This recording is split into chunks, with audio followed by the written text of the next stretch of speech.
Garden's looking pretty good. If you live in a little bit warmer climate, you should grow winter garden. This is very unusually warm this year, and I planted this stuff late, but I want to show you what I grow for the winter.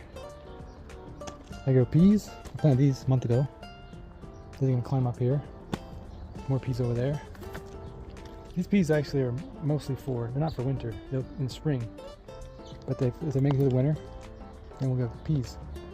Here's more peas over here, more peas over there. This is a lot of seeds here because a lot of stuff seeded itself. The birds ate, a lot of my stuff went to seed because I saved my own seeds in it. Birds ate them and they went to the ground, so now, but it's kind of a mix. But there's carrots all throughout here. I've been getting rid of everything and out. Carrots are supposed to be on the outside row. Second to the outside. Beets over there and very outside. Can't see them because they're so small, but they're gonna make it. Then I got cilantro. I got 3 rows of cilantro here, here, and here. It's a very good herb. I call it a super herb. Good for getting rid of toxins out of your body. And then I have some radishes along this side. Quick growing. Kale right here. And like I say, there's a few things just kind of mixed in here and there. I also have some, for flowers, I have buckwheat here and there, like every foot or so. And they'll die off for spring probably, around spring. Maybe get some buckwheat, but at least the flowers. The bees and the other animals have flowers. This is nettle. Just this bucket. We water it and it grows back, and then there's nettle growing everywhere now in the garden. Just all over. That's winter stuff. Over here we got daikon. We got some other stuff.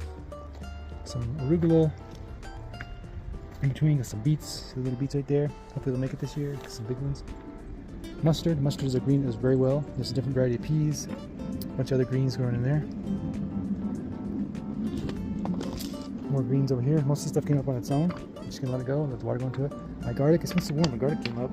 Shouldn't be coming up this quick. I want the roots to grow, not the tops. So let's see what happens. I'm sure it's gonna get cold in January. It's almost January. These are my favorite carrots. These come from India. The most purple, darkest variety you can get. Darker the better, that's what I say. There's some warming around. There's some dill along there mixed in with this. I forgot what I planted here, but anyway, I take a picture of everything. Let me taste it, see if I can tell. I probably mustard, because this mustard went to seed here and went all over there. There's some arugula here. I know there's arugula. There's some rat's tail radish. We use these for the leaves. We eat the leaves, and then they go to seed, and we eat they look like beans, purple beans, kind of cool. They don't ever have radishes. Cilantro in the back. It's not doing much, but it will. More purple peas. One of my favorite varieties. Beets, Galilean spinach. Galilean spinach is what they call it. I think it's got another name. Look at these leaves. It's very delicious. I mean, it is like a spinach. It comes from the Middle East, and I grow that in the winter time. Black radishes. And over here, shadow's getting away. I got some more stuff, some more dill. There's some parsley. It's very slow. It's right there. It's coming up along the back. More peas, more dill. And that's pretty much it for the stuff I planted for this year. There are a few things that have survived. I'll show them. This is still alive. Hasn't got cold enough to kill the basil. This is a Thai basil. These is a surprise. I had no idea that eggplants could survive the winter. I mean, it freezes here, but not that much.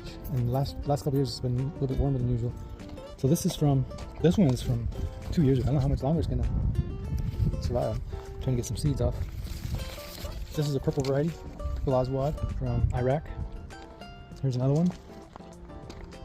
This stuff is left over, but I'm not using it. This is just for seed, kind of protect it from the birds. What else? I didn't really show this. I did plant this stuff for my winter garden. That's my arugula. Arugula grows fast and it likes cold. Protect the cold. I'm not talking about freezing snow, but it can take cold. Here's some white radishes. We use them. They do get radishes, but mostly we use it for greens. When they're small, they're delicious. You can eat radish greens. A lot of people don't really realize that, but you can eat the greens. Here's a nettle. This stuff will sting you, but I eat them anyway. Get a little sting in my tongue. But they're small. Chew them a little bit. That's it. I feel the sting anymore. It's very healthy for you. That's pretty much it. The rest of the garden is just kind of going to sleep now. pomegranate trees are done. They're sleeping. There's some kale. We just picked up some kale. There is a couple left. We need to pick these because we're leaving soon for a while. We're gonna take these with us for New Year's. So there's a lot of stuff you can grow in the wintertime, especially here in Las Vegas, but some of it you gotta kind of watch it, keep track of it. So I just grow mostly stuff that can kind of grow on its own and come in and out, come back, and then there's some greens for us. I'll pick the last pomegranates here and then we'll be done. Thankful for the pomegranates we got this year. It wasn't a bumper crop, but we got some nice ones. That was a little tough to get off. And we were able to protect them from the birds. There's another one. I think there's one more. There we go. Last one.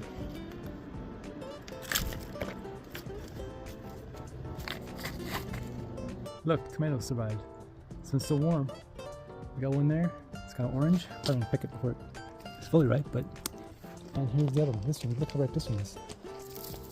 It's cherry tomato. And then sweet potato. I forgot about this. It is still alive, so I'm going to pick it. This was planted over a year ago. I dug everything else almost a month ago. A couple weeks ago. Alright.